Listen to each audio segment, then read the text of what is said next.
අපේ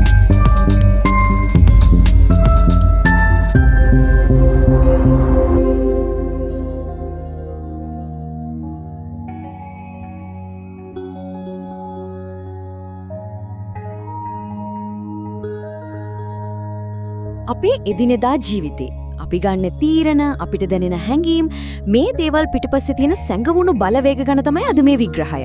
අපි නොදැනුවත්වම අපිව පාලනය කරන මේ දේවල් ඇත්තටම මොනවද? අපි බලමු. මෙහෙම හිතන්නකෝ සමහර වෙලාවට දැන්වීම කියන පොඩි සින්දු කෑල්ලක් එහුන ගමන් එකපාරටම බඩගිනි වගේ හැඟීමක් එනව නේද? ඒක කෑමක් නෙවෙයි නිකම්ම නිකන් ශබ්දයක්. ඇයි එහෙම හැඟීමක් එන්නේ? අන්න ඒක තමයි ප්‍රශ්නේ. ඇත්තටම අපේ මොළය හරියට පේන්නේ නැති වයර් ගොඩකින් පිරීලා වගේ. මේ වයර් බලාගෙන ඉන්නේ එදිනෙදා සංඥාවකින් ක්‍රියාත්මක වෙන්න. අන්න ඒ වයර තමයි අපේ ප්‍රතිචාර පාලනය කරන්නේ. ඉතින් 1900 ගණන්වල මුල් කාලයේදී රුසියානු විද්‍යාඥයෙක් අහම්බෙන් වගේ හොයාගත්තා මේ කියන සැඟවුණු වයර් එකිනෙකට සම්බන්ධ වෙන්නේ කොහොමද කියලා. ඒ සොයා ගැනීම තමයි අද අපි මේ කතා කරන හැම දෙයකම පදනම. හරි එහෙනම් අපි යමු ඒ කතාවට. මේක තමයි පැව්ලෝව්ගේ අහම්බු සොයා ගැනීම. කායික විද්‍යාඥයෙක් බල්ලෝ ටිකක් සහ මුළු ලෝකයම වෙනස් කරපු අදහසක් යන කතාවක්. ඉතින් කවුද මේ අයිවන් පැව්ලෝව් කියන්නේ? එයා රුසියානු කායික විද්‍යාඥයෙක්. මතක තියාගන්න මනෝවිද්‍යාඥයෙක් නෙවෙයි. 1690 ගණන්වලදී එයා අධ්‍යයනය කළේ බල්ලන්ගේ ආහාර ජීර්ණ පද්ධතිය ගැන. හැබැයි මේ අතරතුරේදී එයා හරිම පුදුම දෙයක් දැක්කා. කෑම ගෙන්නත් කලින් විද්‍යාගාර සහායකයාව දැක්ක ගමන්ම බල්ලන්ගේ කෙල හැලෙනවා. මේ අහම්බු නිරීක්ෂණයට තමයි යාට 1904 දී නොබෙල් ත්‍යාගයක් ලැබුණේ. එයාගේ ප්‍රසිද්ධ අත්හදා බැලීම හරිම සරලයි. බලන්න මුලින්ම කෑම දුන්නම බල්ලගේ කෙල හැලෙනවා. ඒක ස්වභාවික දෙයක්. හැබැයි සීනුවක් ගැහුවට මුකුත් වෙන්නේ නැහැ. ඊට පස්සේ එයා දිගින් දිගටම සීනුව ගහලා ඊට පස්සෙම කෑම දුන්නා. ටික කාලයක් මෙහෙම කරද්දි මොකද වුනේ? කෑම නැතුව සීනුවේ සද්දෙට විතරක් බල්ලගේ කෙල හැලෙන්න පටන් ගත්තා. හොඳයි. අපි දැන් බලමු මේ ඉගෙනීමේ භාෂාව මොකක්ද කියලා. පැව්ලෝව් හඳුන්වලා දුන්න මේ කොටස් හතරේ කීයත් අපි තේරුම් ගමු. පළවෙනි එක තමයි නිරුපාදික උත්තේජකය. සරලවම කිව්වොත් මේක තමයි කිසිම ඉගෙනීමකින් තොරව නිකම්ම ප්‍රතිචාරයක් ඇති කරන දේ. අර අත්හදා බැලීමේදී ඒක තමයි බල්ලට දුන්න කෑම. දෙවෙනි එක නිරුපාදික ප්‍රතිචාරය. ඒ කියන්නේ අර කෑම දැක්කම ඇති වෙන ඉගෙන නොගත් ස්වභාවික ප්‍රතිචාරය. උදාහරණය තමයි කෑම දැක්ක ගමන් බල්ලගේ කෙල හැල්ලීම. තුන්වෙනියට තියෙන්නේ උපාදික උත්තේජකය. මේක මුලින්ම කිසිම තේරුමක් නැති උදාසීන දෙයක්. හැබැයි කෑම එක්ක සම්බන්ධ වුණාට පස්සේ ඒකටත් ප්‍රතිචාරයක් ඇති කරන්න පුරුවන් වෙනවා.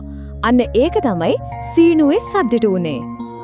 අන්තිම එක උපාදික ප්‍රතිචාරය.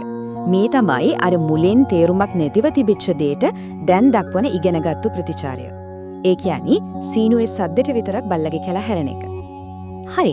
දැන් ඔය ඓතිහාසික කතාව පැත්තකින් තියමු. මේක අද අපේ ජීවිතවලට කොහොමද බලපාන්නේ? පැව්ලෝව්ගේ බල්ලෝ අපේ එදිනදා ජීවිතය ගැන කියන්නේ මොනවද?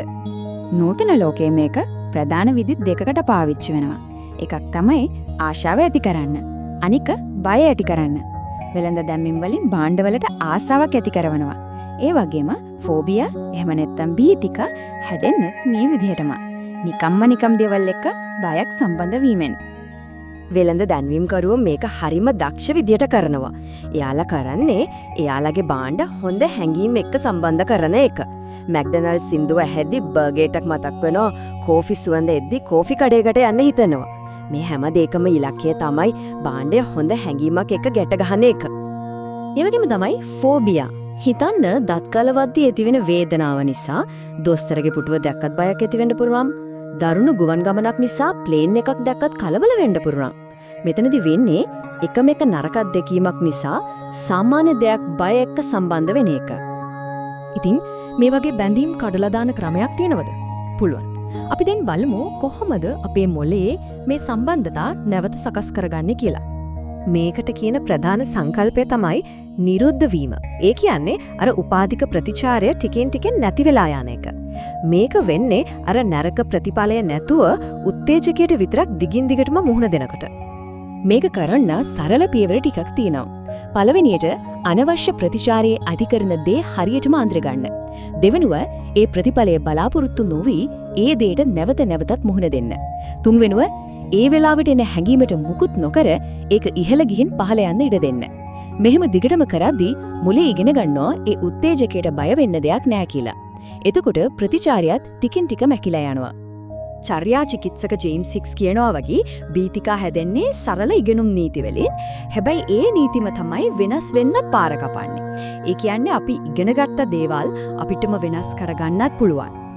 ඉතින් දැන් මේ කේතය ගැන දන්න නිසා අද දවසේදී Taman වටා තියෙන මොන සැඟවුණු වෛරය ගැනද අවධානය යොමු වෙන්නේ? ඒ ගැන පොඩ්ඩක් හිතලා බලන්න.